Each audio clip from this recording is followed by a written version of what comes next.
रामपुर गांव से 2 किलोमीटर दूर नदी किनारे एक टूटा फूटा मंदिर था। कहते हैं कभी रामपुर गांव उसी नदी के किनारे बसा था और बार बार बाढ़ आने के चलते और नदी की दिशा बदलने की वजह से 500 साल पहले रामपुर वर्तमान जगह में बस गया। वो पुराना मंदिर आज भी नदी किनारे ही विराजमान है।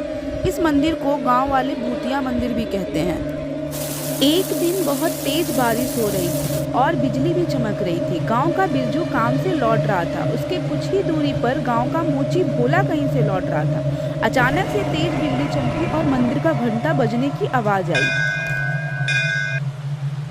हे भगवान, आज क्या अनर्थ होगा पता नहीं, सब ठीक रखना। वे घंटे की आवाज और तेज हो गई और उसके सामने से भोला अचानक से गायब हो गया।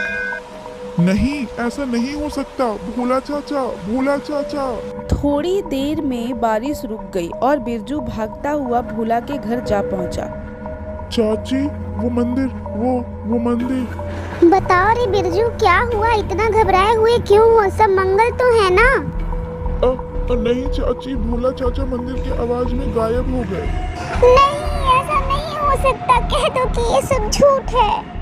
मेरी आंखों के सामने चाचा मंदिर के सामने से गायब हो गए। मुझे माफ कर दो चाची, मैं कुछ नहीं कर सका। इन गाँव वालों को पता नहीं किन पापों की सजा मिल रही है। पिताजी, बहुत प्यास लगी है। एक बोतल पानी लाया था, वो दोपहर में ही खत्म हो गया। जा नदी किनारे जाके पी ले। पिताजी, 1.5 किलोमीटर दूर पानी पीने के लिए जाऊं? क्यों ना हम खेत में ही कुआं खोद ले। मेरे सपने में भी आता है हमारे खेत में कुआं है। चल चुपचाप अपना काम कर, जब देखो तो बकवास करता रहता है, आलसी कहीं का। माँ देखो ना, बोतल में पानी लाया था, खेत में गिर गया। बहुत प्यास लगी है, क्यों ना हम अपने खेत में ही कुआं खोद ले। मेरे सपने में भी दिखता है हमारे खेत में कुआं है। अब तो शाम हो गई है, घर जाकर पानी पी लेना बेटा। माँ, मैं थोड़ा दीनू के घर जाऊंगा, तुम लोग घर चले जाना। मैं उससे मिलकर रात में घर लौटूंगा। रतन और सुनीता घर चले जाते हैं। पिंकू अपने दोस्त चेतन से मिलने जाता है। रात में घर पर बेटी मधु, पिताजी को थोड़ा खाना दे आ। रात के 10 बज गए हैं, नहीं तो वो सो जाएंगे। पता नहीं ये पिंकू कहाँ रह गया। लाओ माँ, मैं दे देती हूँ। पिताजी, ये लीजिए आपका खाना। पिंकू घर लौटा या नहीं अभी तक? नहीं पापा, पिंकू भैया अभी तक नहीं आए हैं। तभी पुराने मंदिर के घंटे की बजने की आवाज आती है। आज बरसों बाद पुराने मंदिर का घंटा बजा था। बहुत दिनों बाद आज फिर मंदिर के घंटे बज रहे हैं। ये पिंकू ना जाने कहाँ रह गया। अजी सुनते हो, आज फिर मंदिर के घंटे बज रहे हैं। अभी तक पिंकू भी घर नहीं लौटा। अरे आ जाएगा, घंटी की आवाज सुन के अपने दोस्त के घर में ही रुक गया होगा। आप सब घंटे की आवाज सुनकर इतना डरे हुए क्यों हो? आखिर बात क्या है उस घंटे में? उसी समय दरवाजे पर कोई दस्तक देता है। लो, आ गया मेरा बेटा पिंकू। भगवान का लाख लाख शुक्र है। मधु, जाकर दरवाजा खोल। मधु जाकर दरवाजा खोलती है। अरे पंडित जी, आप? प्रणाम। हाँ, खुश रहो बेटा। मुखिया जी के घर पूजा करवा कर लौट रहा था, तभी पुराने मंदिर की घंटे बजने लगे तो मैं यहाँ आ गया। अरे पंडित जी प्रणाम। आइए आइए, अंदर आइए। आज बड़े दिनों बाद मंदिर का घंटा बजा है। पता नहीं किस बदनसीब की किस्मत खराब है। वैसे तुम्हारे परिवार में सब सुरक्षित है ना? मुंह क्यों लटका हुआ है तुम्हारा? देखिए ना, पिंकू अपने दोस्त के यहाँ गया था, अभी तक घर नहीं लौटा। पुराने मंदिर से घंटे की आवाज आ रही है, चिंता लगी हुई। धीरज रखो बहू, कुछ नहीं होगा पिंकू को। भगवान भला करेंगे, जहाँ होगा सुरक्षित होगा। लेकिन उस पुराने मंदिर के घंटे की आवाज से डरे हुए क्यों हो? मुझे कोई बताता क्यों नहीं? ये तो पता नहीं बच्ची, वो मंदिर का घंटा पता नहीं कैसे बजता है, लेकिन जब भी बजता है गांव से कोई ना कोई लापता जरूर हो जाता है। इसलिए मंदिर का घंटा बजते ही सभी अपने अपने घर घुस जाते हैं। तो उस घंटे को कोई हटा क्यों नहीं देता? जिसने भी घंटे को हटाने की कोशिश की उसी क्षण उसे लकवा मार देता है। ओह, लेकिन ऐसा होता क्यों है?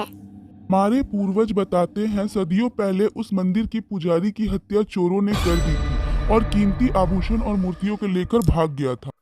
पर किसी गांव वाले ने पंडित जी की मदद क्यों नहीं की? अरे बेटा, पंडित ने जोर जोर से घंटा बजाया, लेकिन सर्दी के 12 बजे ठंडी रात होने के कारण कोई भी गांव वाला मदद के लिए नहीं गया। कहा जाता है उस पुजारी की आत्मा आज भी उसी मंदिर में मौजूद है। जब भी पुजारी की आत्मा कराहती है तो मंदिर का घंटा बजने लगता है और गांव का कोई ना कोई सदस्य गायब हो जाता है। दीनू, रात काफी हो गई है, मैं चलता हूँ। पिताजी खाना खाते समय मुझे खोजते हैं। दरअसल मैं और पिताजी रात का खाना साथ में खाते हैं। ठीक है यार, तुम्हारे साथ समय का पता ही नहीं चलता। तभी मंदिर का घंटा बजने लगता है। अरे पिंकू, थोड़ी देर रुक जा यार, पुराने मंदिर का घंटा बजने लगा, जरूर कुछ होने वाला है। नहीं यार, पहले ही काफी देर हो चुकी है, पिताजी बिना खाए सो जाएंगे। वैसे भी मैं इन अंधविश्वास को नहीं मानता। ठीक है यार, चलता हूँ, 10 मिनट में घर पहुँच जाऊँगा। दीनू के बार बार मना करने के बावजूद पिंकू अपने घर की ओर चल देता है। वो जैसे जैसे चलता जाता है वैसे वैसे घंटे की आवाज़ और तेज होती जाती है। इसी दौरान उसके पैर मंदिर की तरफ कब मुड़ जाते हैं उसे पता ही नहीं चलता। वो मंदिर के घंटे को देखता है और मंदिर के घंटे में वो अचानक से खींचता चला जाता है। इसके साथ ही घंटे की आवाज़ आनी बंद हो जाती है। इधर रतन के घर पर चलो, घंटे की आवाज तो बंद हुई। भगवान करे कहीं कोई हादसा ना हुआ हो। ठीक है रतन, अब मैं चलता हूँ। पिंकू भी तुम्हारा 10-15 मिनट में आ ही जाएगा। ठीक है पंडित जी, प्रणाम। सुनो जी, आप दीनू के यहाँ हो आओ। घंटे की आवाज बंद हुए आधा घंटा से ज्यादा हो गया है। पिंकू अभी तक घर नहीं लौटा। हाँ, तुम ठीक कह रही हो। मैं अभी दीनू के घर देख आता हूँ। रतन दीनू के घर पहुंचकर, अरे अंकल, आप? पिंकू तो कब का चला गया, जब घंटा बज रहा था। अभी तक घर नहीं पहुंचा क्या? नहीं बेटा, अभी तक पिंकू घर नहीं पहुंचा।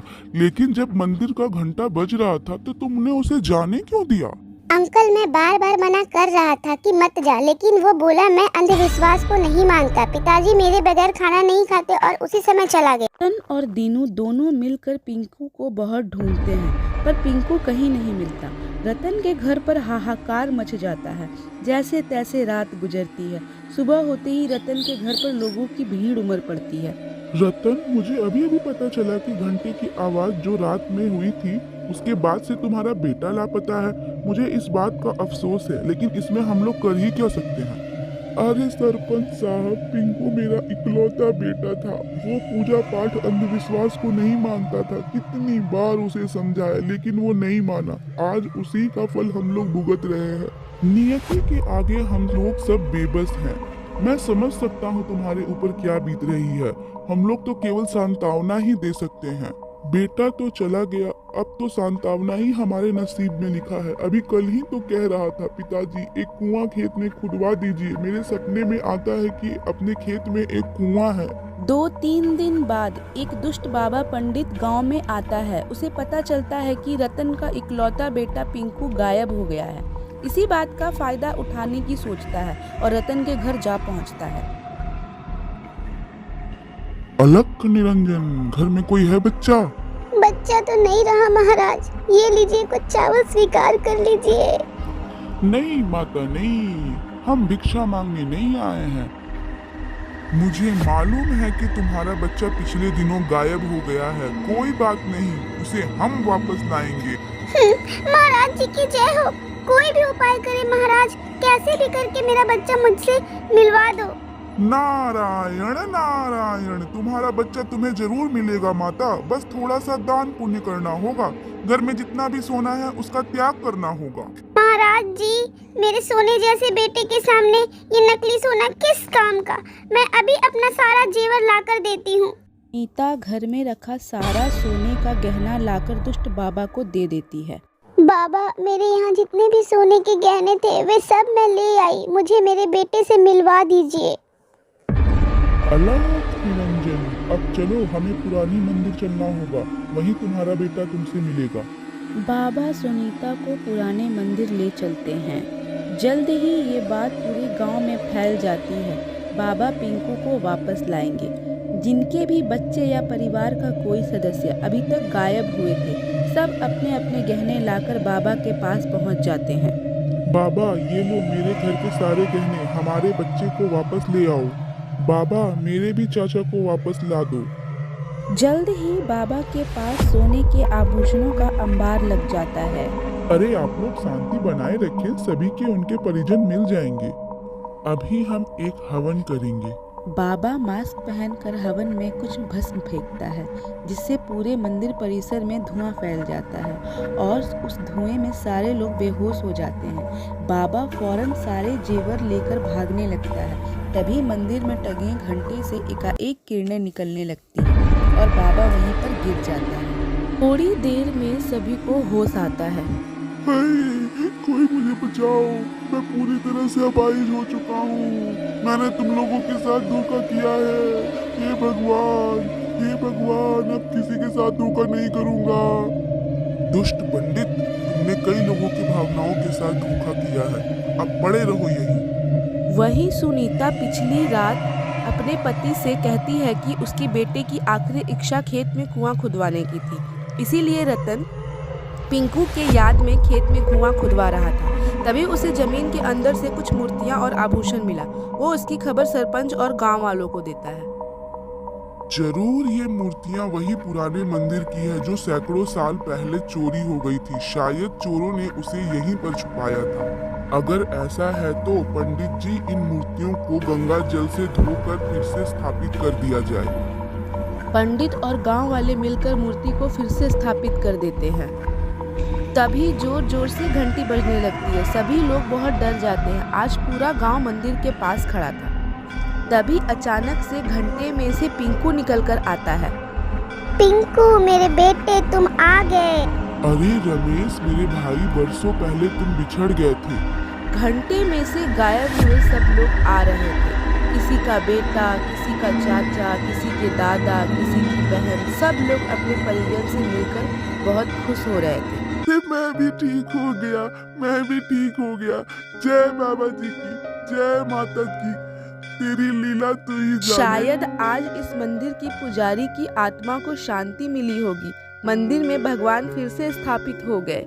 इस घटना को कई साल बीत गए, लेकिन अब कभी घंटा मंदिर का नहीं बजा।